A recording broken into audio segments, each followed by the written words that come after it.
Welcome to Climate Check with me, Mwiikisa. Thank you so much for making time. Now today we're in the outskirts. There's a lot of fresh air here at KATC Agriculture Training Center, where I am here to find out some of the activities that have to do with organic farming that take place at this particular place. We know that with extreme weather events, climate change has challenged the agriculture sector, and so innovative measures such as organic agriculture or climate smart agriculture are the way to go if we're to guarantee food security. And so I will be speaking to some of the farmers here, members of the community who are involved in the actual agricultural production of the food, which is organic.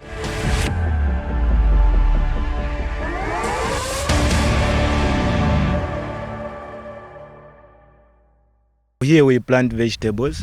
So the vegetables that we plant, we sell them to the market, thereby increasing the food supply in the locality. We don't use any chemical fertilizers here, and it's forbidden. So whenever anyone is found using chemical fertilizers, they are even forbidden from this place and removed. So now this food here, starting from the starting point, we use organic fertilizers. So the compound that we use, we even get cow dung. So now when we get cow dung, which is made into compost, we use it as base for dressing. Then afterwards, as the plants continue to grow, we use our cow dung, or maybe we use chicken manure, chicken droppings. That's what we use to make these as fertilizers. The project is helpful because other than staying, or despite being a youth, I've benefited a lot. So other than staying in the streets, I found myself here doing something. At least I make something to put something on the table. Nowadays, agriculture is the way to go. For example, look at what happened last year. We had no food in the country because of the drought. So now, while we engage ourselves in agriculture practices, we find food to feed our families, to feed our compounds, to feed even people who are very far, who don't even know how this food is grown. So it is important for us to engage ourselves in these practices so that we improve the food supply of the nation at large. And then this organic agriculture that you're doing, do you understand how it is helping the soil? Yeah, we understand how it's helping the soil. Because when we use chemical fertilizers add acidity to the soil. So now, while we are using these natural fertilizers, they improve the soil by adding nitrogen, and it's helping the microorganisms as well. So whatever is living in the soil is not killed by the chemicals. For example, if we spray the soil, it means that we are killing the microbes that are in the soil. So while we are killing those microbes, this is why we find out that there is nothing to mix the soil, because those microbes are used to mix the soil, and they are used to do a lot of things, even sometimes helping us in terms of health-wise. So while we use inorganic, it means that we are killing those. But when we use organic, it means that those are not dying. They are surviving because we use something that is not killing them, because they are not poisonous, the inorganics. Izo ndio za organic, tima tenga manyoa, loko ya nkuku, loko ya ng'ombe, tifaka mmandio mwatu. Kuti tikule wa utanzi na ndio zinkaleza ntanzi, lotagula ndio zakaena. Zimambeka bwino maningi sipe problem kuti zingapase muntu matenda iyayi. Inchito imatitandiza kumanyumba kuma families bana ba skulu awe imatitandiza nchito iyi. Mwanga mwamini enzeli last year life enzeli yokosa. Tenzeli kupeza kutandizikako kuno sometimes uzapeza upeleka ko na bana ba skulu ku skulu na vakuja pa nyumba tenzo kwanisira ko kugulako. Bambiri ni ma widows hapa, bambiri balibeba muna. But wenzo kwanisira kuchita bwanji ku survive kwa mini kuno. Ndama tima chitanga ti watiola ulemba vamini utiola iwe. Ulemba ikafika pa month end beva chosa kuchabeka ngono za saa zinangu kupasani. Bazimayi bamene bankala manyumba chiko beta babula kuno kupambana chabeku ngopempa every day. Kai bantu bangakupase na kazina ka chili beta babula kuno usewenzako bavutako yendwe muntu ngapempe.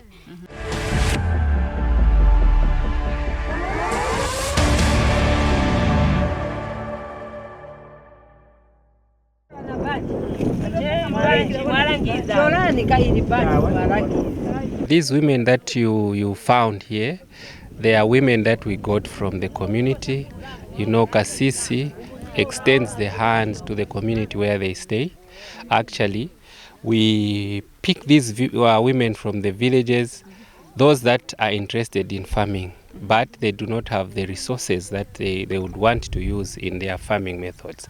So these women are selected, then they are trained into sustainable organic agriculture, and within us here, we provide this land for them, where we give them manure, we give them also the irrigation system and some seed.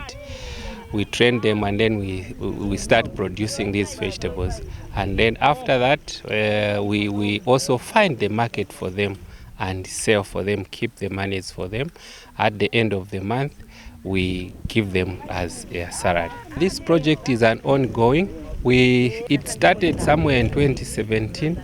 We had Cedar, we had Chopper. By then the funders moved out, but this time we have made it to have these women around here, even without farming, but they are able to produce on their own using simple means of production. So we can say we've been in this system for almost 6-7 years now. During this kind of climate, we normally, most farmers normally face some challenges, but this kind of agriculture is friendly to the environment in such a way that there are some practices that we use to produce these crops where we do not use fertilizer. And when you use a lot of fertilizers and chemicals, you find that the crops do not do well.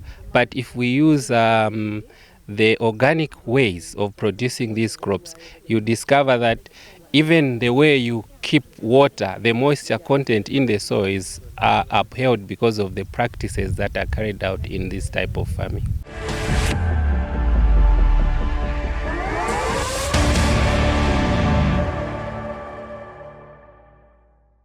This is Climate Check. After the break, we talk to Dr. Gilbert Siame, who is a project leader for a project which has partnered with Kasisi Agriculture Training Center in focusing on feeding schools programs. And of course, this has to do with the proper supply of the proper food that should be supplied to the schools. So the University of Zambia has partnered with Kasisi Agriculture Training Center to ensure that they undertake research-based projects, and this has to do with feeding children in our schools.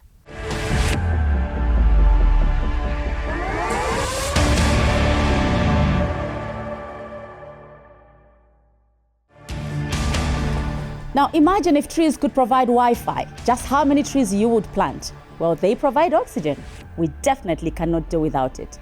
Destruction of nature, such as forests, has led to irreversible climatic changes to our world. Join me as I talk to policy formulators, change makers, and climate change interest groups on Climate Check, weekly on this channel.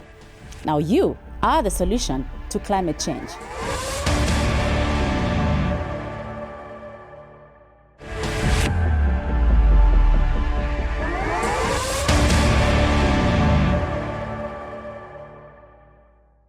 Exactly. Yes. Oh, the other Kasisi. Yes, Kasisi Organic. Kasisi Agricultural Training Center. Yes. Kasisi has a long history of working and supporting sustainable food production, but also linking what happens on the farm with what happens in the markets, what happens to people's homes in terms of food consumption. So they have a strong name, a strong long-term experience, and also they have very excellent tools and practices that support sustainable food production. Why we chose Kasisi and why we work with Kasisi is because Kasisi is right on the periphery of Lusaka. It's just like few kilometers from the airport. It's literally in Lusaka, and its agricultural production is so big and so sustainable that if we are going to scale up sustainable production to feed rapidly growing cities in terms of population, we have to look at models like the one used at Kasisi. And that's why we came here. And we've been collaborating with Kasisi for many years. The University of Zambia and Kasisi have been partners for many years. We've worked on several projects, from training our students writing their thesis here around what happens here, to projects that have closed and to this project. So we just have a long history of collaboration in terms of thinking rapid urbanization, sustainable food production, and also management of land and natural resources. All this within the context of climate change. What could places like this and models that are used like KASIS, what could they mean with regards to supporting and also informing sustainable food production, sustainable food systems, policies, strategies, financing, job creation through sustainable practices like the ones at KASIS. So we are interested as University of Zambia through research and training how models like this could be expanded, and that's why we've now worked on this project, which is looking at school feeding, sustainable urbanization, and sustainable food production. We are looking at this model as a possibility, as an example of what it might mean to actually expand and think healthy diets for kids, healthy, sustainable cities, and empowering sustainable, profitable food production systems. At the Center for Urban Research and Planning, we are very passionate and very intentional about making research evidence used in decision making, used in addressing urgent problems that we face, from food insecurity to kids going to school without a meal, to energy insecurity. We deal with all these complex issues, and particularly when we want to move from research to practice. Our starting point is, who do we work with? Because the University of Zambia, including myself, are not in practice, but we work with practitioners to ensure that the research that we do is sort of bridged through and adopted to inform decisions. So when we come to a place like KASIS, they're in practice, but they're also looking for evidence from elsewhere. They're also looking for science that can make them scale up these things, evidence that helps them achieve higher impact. And this is where our research comes in. So we are working with KASIS to see if what they are doing can be expanded. As you heard, Father Dondo was talking of establishing a mini KASIS, a cultural training center on the Copper Belt. This is what our research is about. How do we expand these models that are working beyond the local context to go into other provinces? So when it takes this similar example into Copper Belt, some of the evidence that we've been talking about, remember we've done several projects with KASIS, and there's evidence that has come up. We've demonstrated, including demonstrating that there was a lot of food that is lost. There's a lot of food that is lost. And one of the evidence that we put forward is basically simple handling methods, simple tools to make people harvest the food properly without spoiling it. And they implemented these ideas, and the farmers recorded drastic reduction in food loss. Now it's about climate adaptation, it's resilience. A model like this, what does it mean to scale up? What does it mean to look for partners that can adopt this type of thinking? So that's one. Then second, we know when we talk about agriculture in Zambia, we can't leave the private sector out. We can't leave the government out.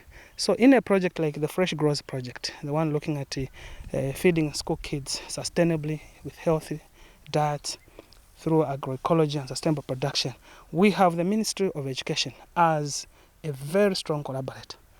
The department there and responsible for school health and nutrition, they are essentially co-owners of this project because they are looking at the strategy for schools, homegrown school feeding in Zambia has expired, and they want to replace that with a new one. It's the evidence that we learn from the previous model, the previous strategy, and other strategies and models.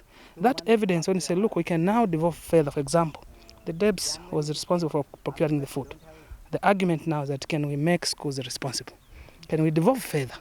And through evidence, we are able to demonstrate that yes, if we develop further, we begin to follow examples like that in Kenya, like that in Ethiopia, particularly in Addis Ababa, and the schools can be responsible. They can buy from the local farmer. They can create local jobs. They can support local farmers and then create value locally.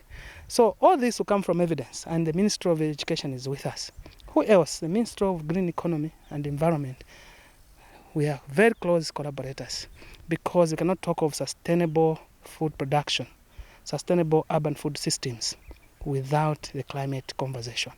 So the green economy is part of it, and we are asking what are the possible models and practices here? What is the evidence for integrating climate evidence in the way we produce our food, in the way we distribute our food, in the way we feed our kids in schools, in the way we feed households in places like Lusaka, but also in the way we manage waste, food waste. How do we look at this as an opportunity? So the green economy is part of the conversation. The Minister of Agriculture, provincial, the DACOs, up to the PS, they are part of this conversation. They will be coming to the launch. So we are really bridging, but also I'm saying institutions are important. What about individual farmers? So from the meeting we had, farmers are there. Straight smallholder farmers, very small scale, struggling to make ends meet. But we are able to say, look, even when there's a drought, you can still produce something that can sustain you if you practice models and use models like that used at Kasisi. And that's why Kasisi is there to say, look, smallholder farmer, you can do something different. And then they take them through the training, increase the capacity. Or aiming to bridge between solid research, solid evidence, with the solving today's and future problems through well-informed, evidenced decisions, policies and practices. So we seek very intentionally to bridge, and that's what the Invest of Zambia is required of. The project is going to run for 3 years and is supported by the government of Canada through an institution called International Development Research Center, which is based in Ottawa, in Canada. We work very, very closely with the regional office in Nairobi and another regional office in West Africa, Senegal. They are going to be part of the launch starting tomorrow all the way until Thursday. So they're the ones giving us the funding, and they have funded other similar interventions. So that's what is there. We are working in Zambia. We are working in Malawi as well.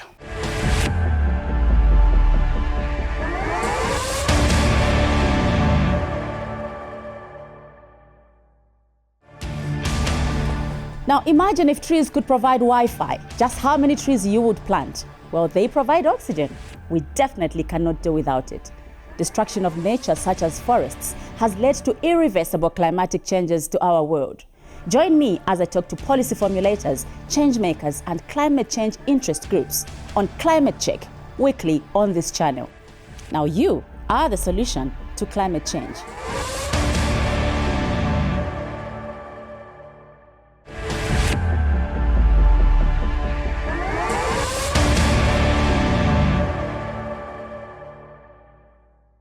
Here you are at Kasisi Agricultural Training Center, and the training agriculture is mostly organic. In organic agriculture, we mean to feed the soil.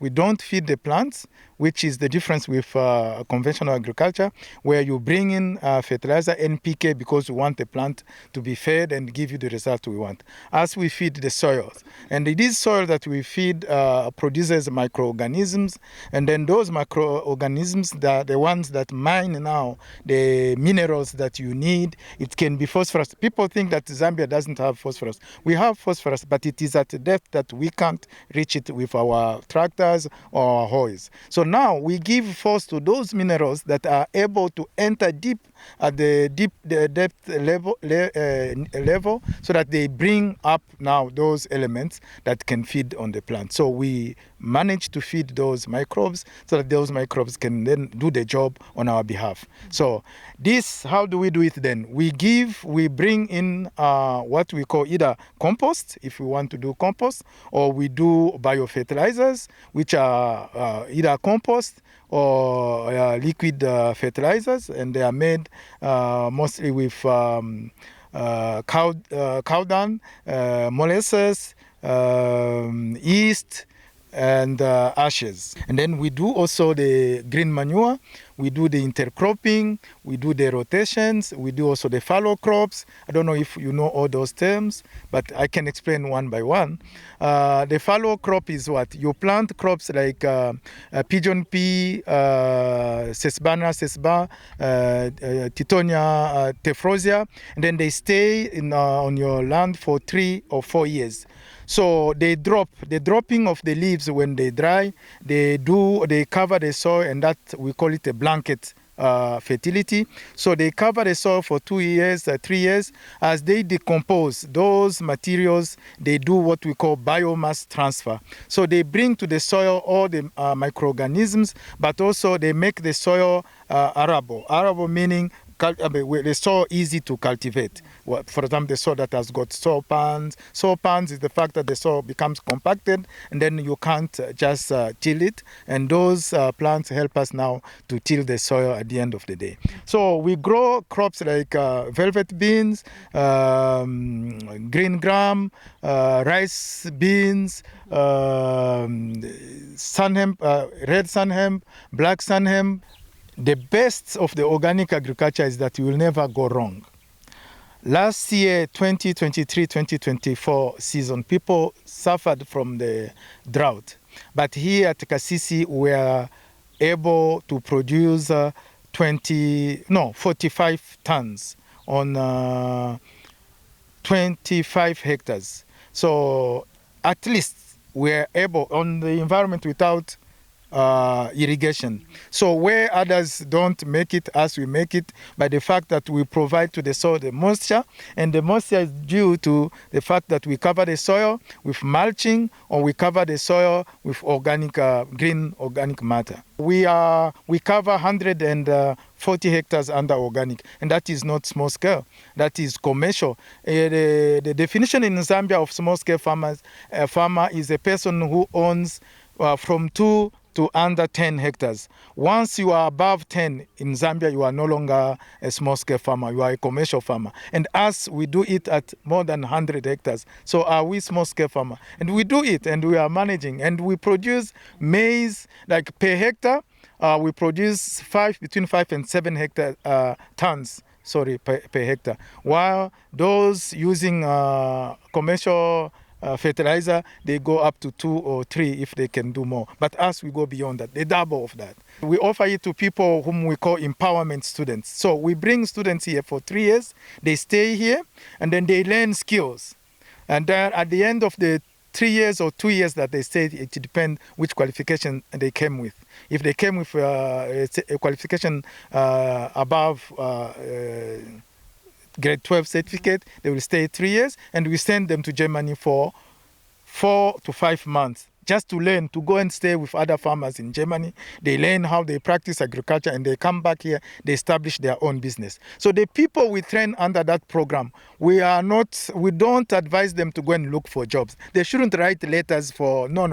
When they come, each one of them, when they are here, together with them, we establish projects. So we correct their projects, we help them to send them to the donors so that they get founded, and then when they finish, they go and establish. And mostly we encourage people who have got already land, who come from the families where they've got land. If they don't have, the time they are here, they will be searching. They get land from traditional land, then when they finish, they go and they establish that business so that they become also people who employ others. So we are creating the employers of tomorrow. That's what we do in that program. So those are the 5 programs that we manage here. Thank you so much for talking to us. Thank you very much. And we invite all of you to come and do the diploma or a certificate with us. God bless. Thank you.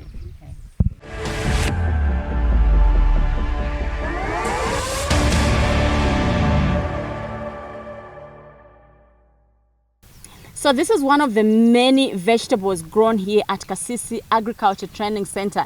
And of course, this is just an example of the fact that do not let climate change render you food insecure, because you can still grow your crops in a sustainable manner, especially in an organic manner where you don't have to spend a lot of money on chemical fertilizers that will damage your soils. And this requires much more income to grow these crops. This is what we're encouraging you on Climate Check, to ensure that we adapt to climate change, even in our agriculture sector.